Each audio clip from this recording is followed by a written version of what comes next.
Coming up on Now See This.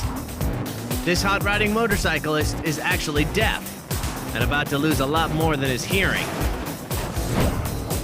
when a cop gets his hands full. Pull over! A newsman gets a camera full.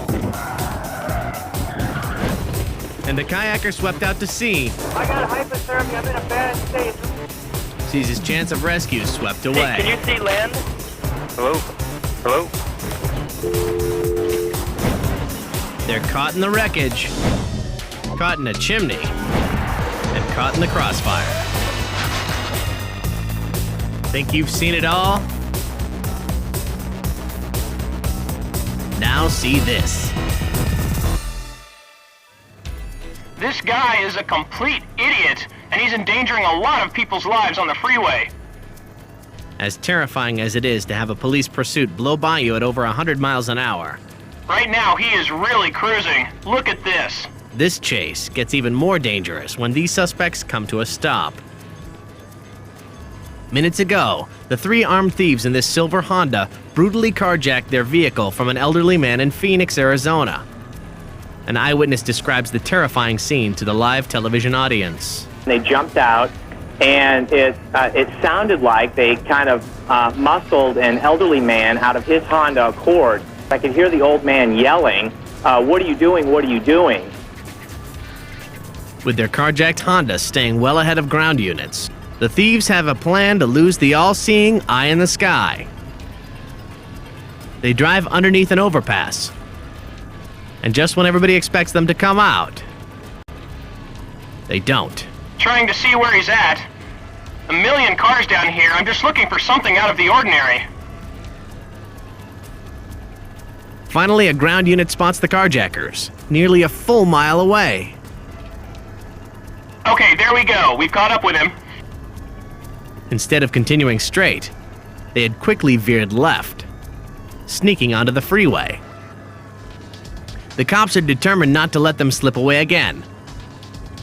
When the thieves get back on surface streets, the officers implement a plan of their own. They radio ahead and get a unit ready with a set of tire-puncturing stop sticks. It works. Okay, just south of the freeway, they hit him with stop sticks. Looks like they got him on possibly both front tires. Within seconds, smoke pours from the stolen Honda. A moment later, they lose a tire. But they don't lose their will. They ride on a rim toward a red light. But not everybody on board wants to go along for the rest of this ride. Look at this. They're going to try to... Look at that. Oh, man. Unbelievable. A rear door opens and then quickly closes. It's simply too dangerous to bail out now. This is getting touchy here.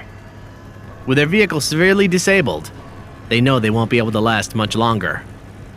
They need a new car, and they know just how to get one. Up ahead, a driver waits at a stop sign, but as the crooks move in to block him, the would-be victim smartly throws it in reverse. Oh, man. Oh, but look at how... Oh, this is extremely dangerous. Losing another tire, the frustrated carjackers hobble away, sending out a spray of sparks. Unbelievable. He's running on the frame pretty good now. They panic, racing through another intersection on only one good tire. What they do next is an unbelievable display of how desperate they've become. There's a high school they're coming along next to. And here he goes into the high school parking lot. Look at him. He's going to try to carjack somebody right now. Right now. Look at this. All these people. Oh, man, look at that.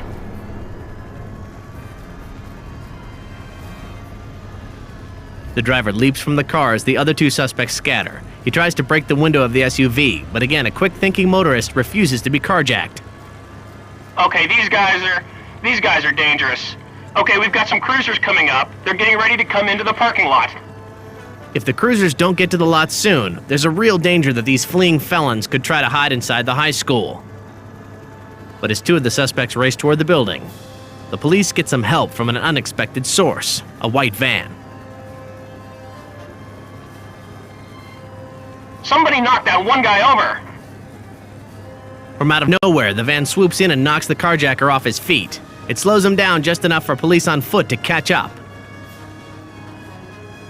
Here come police officers into the area. Looks like they're going to get everything under control. Here comes one right below us. Again on A that. cop on a bike and one on foot quickly chased the second suspect down. Okay, they got him. Let's go back and find the other one. The first suspect is already in custody, and the driver of the white van is standing by his backup. But he's not an off-duty cop. He's an on-duty father, Scott D'Angelo, whose son is currently sitting in class inside this very school. Incredibly, Scott was listening to the coverage on the radio when the suspects raced right by him. When he saw them enter the school's parking lot, his paternal instinct kicked in.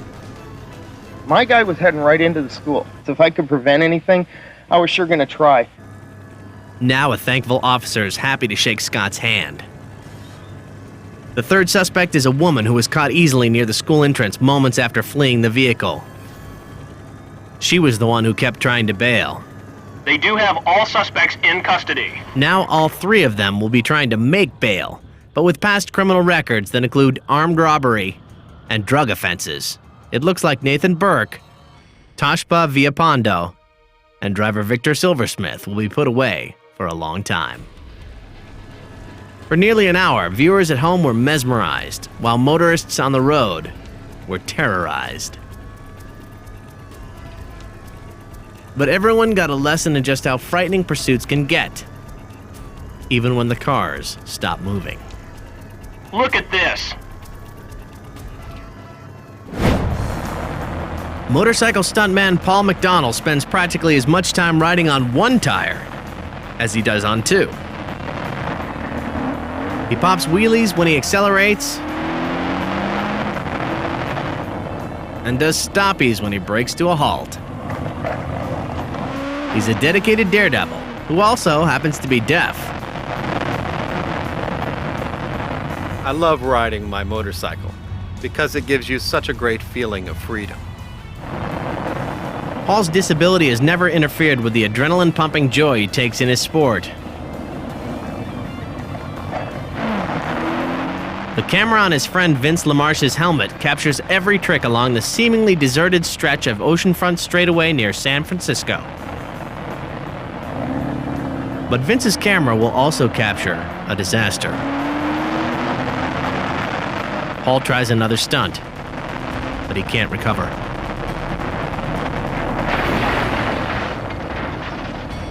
I had one leg over on the other side of the bike, so the bike was not perfectly balanced. And I was looking at the car that was stopped, and my front wheel was not perfectly straight either when it came back down to the ground. At 50 miles an hour, Paul can't control the shimmying bike. He hits the only parked car for miles. Vince stops his bike as quickly as he can. He jumps off, hurrying to his friend's side. Paul lies motionless on the road, and for a moment he appears lifeless. Then Vince hears it, a low moan of dire agony.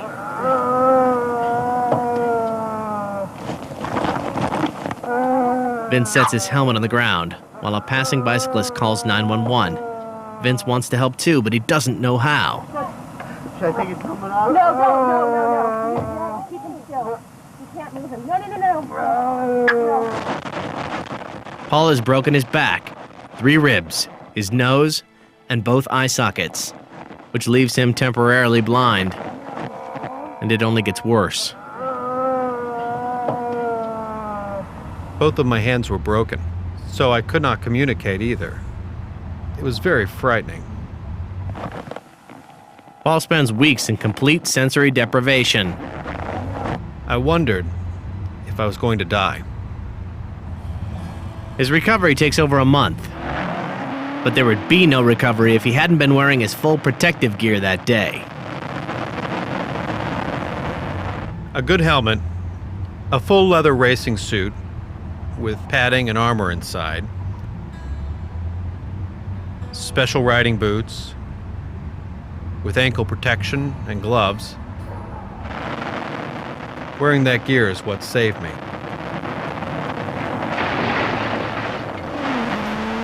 Now fully healed, Paul is practicing to break the record for the world's fastest wheelie, which currently stands at 193 miles an hour.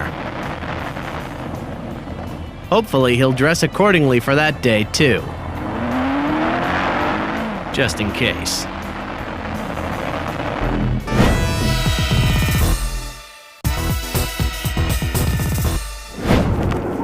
Who, what, when, where, why, and how. These are the 6 questions every journalist must answer to get a good story. And tonight, a good story is just what the TV news reporter riding along in this police cruiser is about to get. Sacramento 5 X-ray 7, camera roller. The what is simple enough. The officer has just spotted this driver rolling through a stop sign. The when and the where come just as easily. It's Saturday night on the streets of Sacramento, California. What remains to be answered is just who it is police are now following. As the officer gets closer, the journalist sees that it's a car full of juveniles, which begs the even bigger question: Pull over! why aren't they stopping?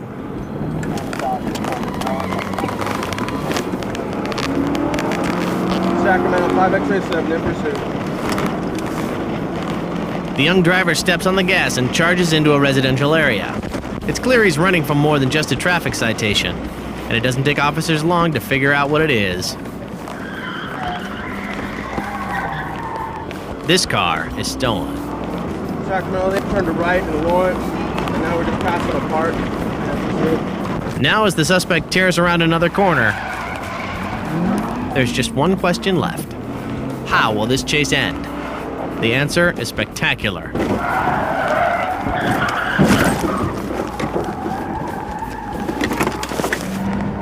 The officer taps the suspect's back bumper, sending the inexperienced driver skidding out of control and into another car. Stop! Don't move! Don't move! Don't move! Get out of the car right now! Get out of the car! You guys do not move! Do not move! Get out of the car! What's your problem? The cop pulls the driver out through the window and takes him to the ground. Don't move! Do not move! Before long, all the suspects are in custody. The officer's gotten his man, Hands up! and the reporter's gotten his story. He answered the who, Pull over! the what, the when, the where, the why, and how. Somewhere in the vast expanse of the Pacific Ocean is a small kayak which is lost at sea. Coast Guard dispatch received this call 2 days ago from a failing cell phone. Hello, can you hear me? Yes. I got hypothermia. I'm in a bad state. No water. We did have some Coast Guard helicopters and a plane searching for him. I asked him if he saw him. He did not. I've been looking everywhere for you guys. Hey, can you see land? That was the last contact anyone had with missing kayaker John Stockton. 2 days before the call, John had been sailing along the coast of Hawaii's Big Island when a violent storm swept him out to sea. Now, Coast Guard and Navy aircraft search for a 7-foot boat in an ocean that covers a third of the Earth. John had been lost at sea for a total of 5 days, and the Coast Guard had been searching for him for 3. And we knew he was out there, but we didn't know exactly where.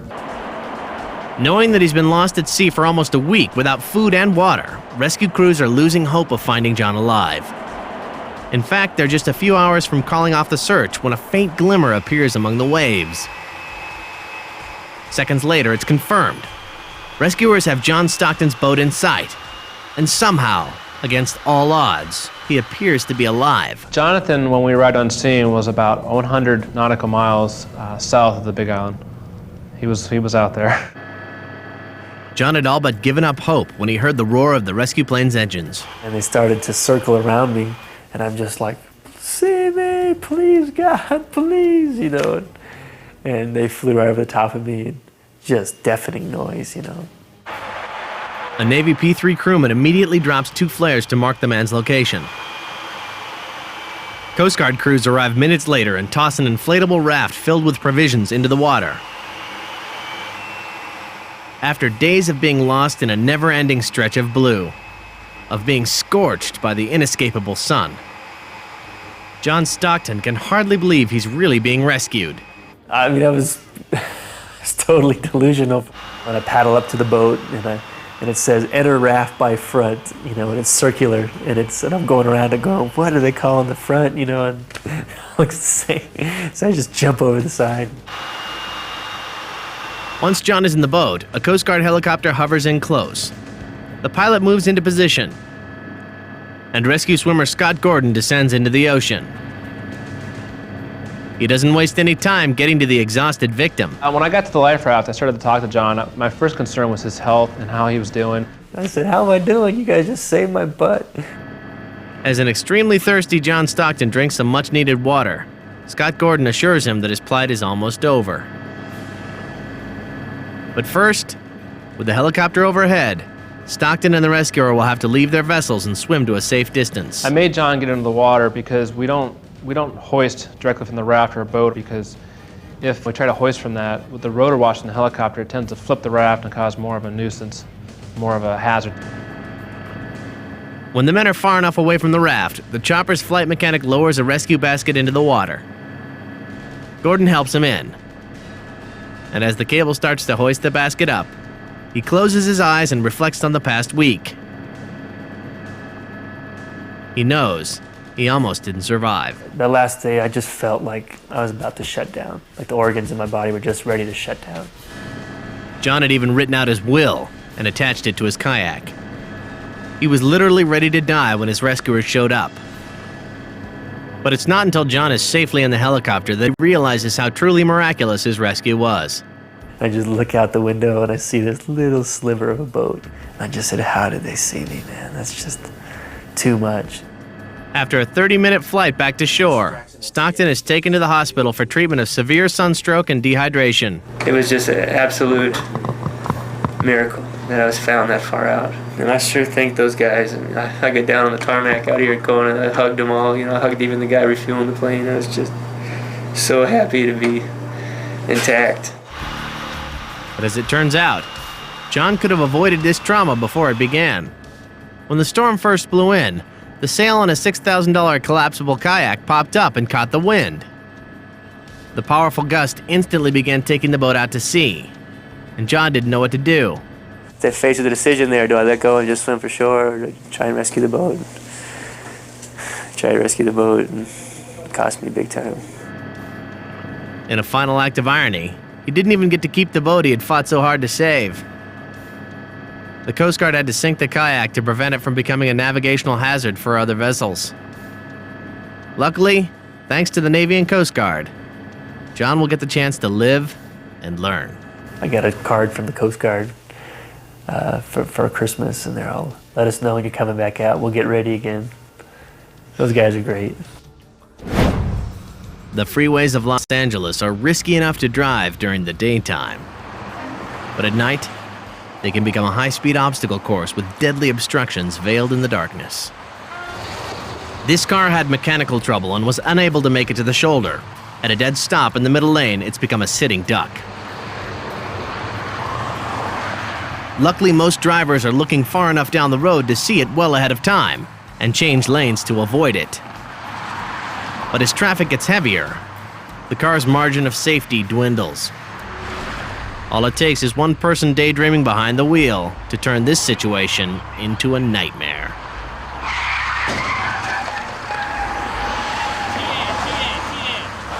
Monaco CHP, we just had a pickup truck nail it at about 50 miles an hour. It's a terrifying collision, and both drivers are lucky to survive it.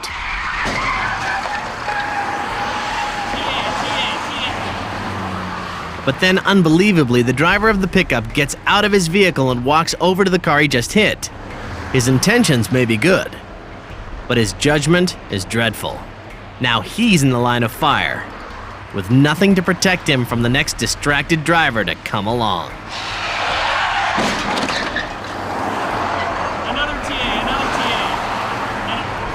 The Highway Patrol advises motorists, as a rule, never to get out of their cars when stopped on the freeway. But as this next accident shows, every rule has its exception. The driver of this car rear-ended a truck, breaking the front axle of her car. Stranded in the middle of the freeway, the driver and her 2 passengers found a break in traffic and decided to abandon their car for the safety of the shoulder. Within minutes, they realized in this case just how smart a decision it was. A big rig truck carrying more than 20 tons of drywall fails to see the abandoned car in time to stop.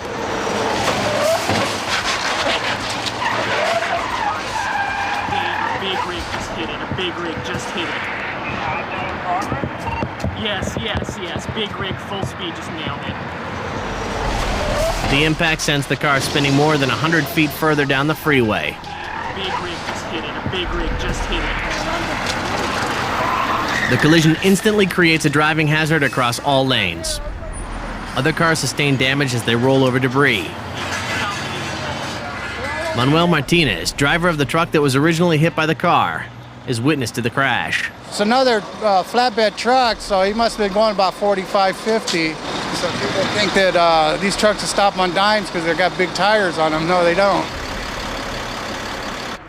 The big rig is virtually undamaged. Only a piece of fiberglass fender is torn off. But the car that it hit is now nothing more than twisted metal. Had the driver and passengers remained in the car, they would probably have been killed.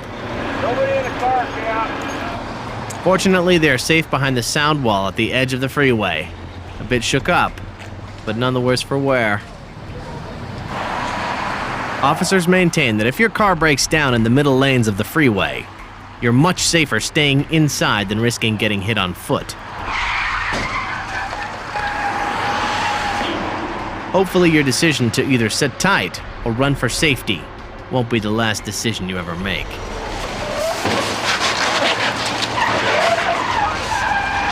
A big rig just hit it. A big rig just hit it.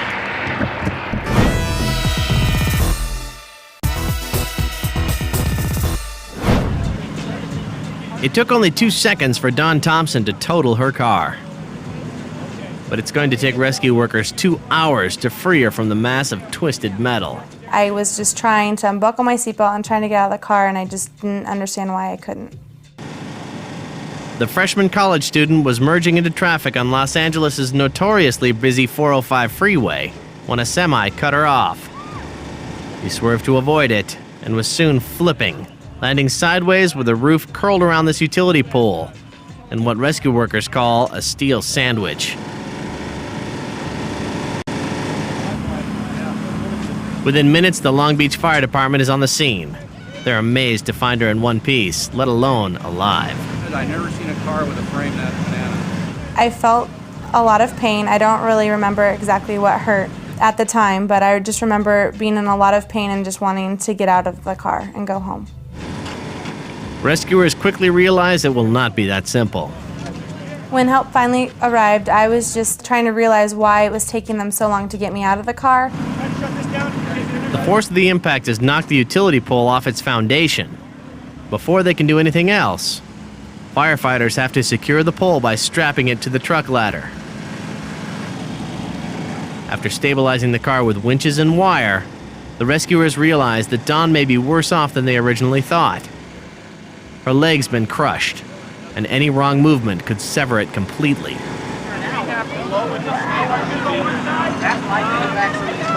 Yeah, let's do it. Let's do it. Paramedic Jay Schaefer holds the injured student in his arms as the crew calls for medical backup. A doctor may be needed to surgically remove Dawn from the wreckage. Go, truck! Back it up! Get a doctor come in to the armrest! Schaefer knows how anxious Dawn is to be freed. He also knows how crucial it is to remain calm. If she panics, she could force the amputation. The rescue workers told me to stay relaxed and stay calm, and that they would get me out as soon as they could. Dr. Stephen Shea arrives on the scene from a nearby hospital. He's quickly briefed on the victim's status. Looks like we probably got a crushed syndrome going on. The diagnosis is severe. Crush syndrome is a state of shock that releases deadening chemicals into a traumatized area.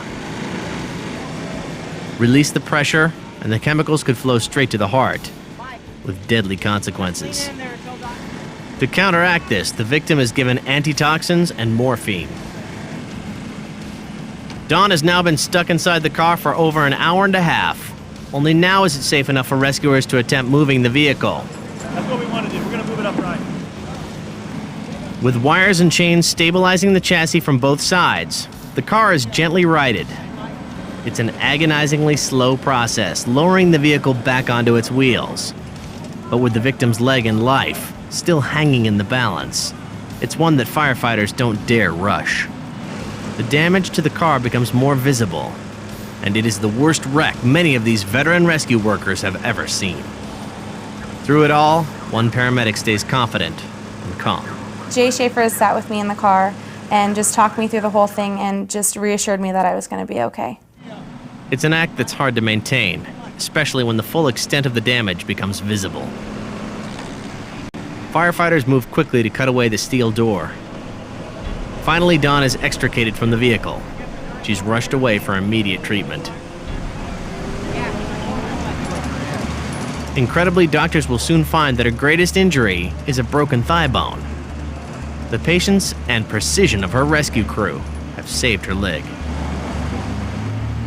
Dawn knows much of the credit for her physical well-being goes to the man who took care of her emotional well-being throughout her ordeal. Jay Schaefer is one of the most wonderful men, and he helped me, and I love him, and that's all. Join us in applause now as we recognize these incredible heroes. Dr. Shea and Jay Schaefer were later honored for their valiance in Dawn's hour of need. Dawn realizes it took a crew of 45 to pull her out of this mess, but it only took one to pull her through it. Fort Worth, Texas. This house is undergoing an emergency chimneyectomy. The reason? Firefighters have found a mysterious lump inside. The mysterious lump is this guy. I got up on the house, looked down the chimney, it looked like I'd make it, made it all the way down. When Mark Vaughn's mother-in-law locked herself out of her house, Mark quickly came up with a plan to get in. Apparently the person felt that they wanted to go through the chimney to get back inside. No one said it was a good plan. Against the direct wishes and better judgment of his mother-in-law, Vaughn went for it. Decided to do it even though she told me not to, and next thing I know, I was stuck like Chuck. Vaughn had tried sliding into the vent feet first, but Chris Kringle, he's not. It looked like I could get in, you know what I'm saying? I mean, I'm kind of pudgy, but I knew I could fit through it. And he did fit through it, at least partially. I was all the way down to the bottom. I mean, I was there. I mean, that's why I thought I was going to be okay, because I could see it. There was a piece of rebar that I got past, but, you know, I got past it, and then I realized. 7 separate fire and rescue units work on removing the bricks surrounding the self-made victim. The operation takes a little over an hour and leaves a gaping hole in the side of the house. In the side of Vaughn's mother-in-law's house. While the failed chimney sweep contemplates how to survive the next several family gatherings, journalists clamor around for a look at his injuries and to hear what he's learned from this experience. The list isn't long. Listen to your mother-in-law. Don't climb down chimneys. What more can you say? I'm stupid.